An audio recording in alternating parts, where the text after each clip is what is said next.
calentar los remaches en una pequeña fragua. Se trabajaban los fuelles hasta poner el remache al rojo vivo. Después, con unas pinzas, se lo lanzabas al atrapador, quien lo recogía e introducía en el orificio de la plancha para el sujetador.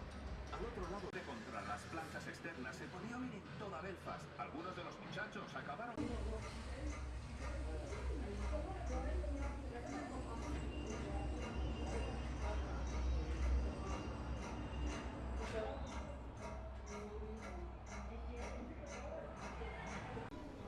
Southampton were welcome to it.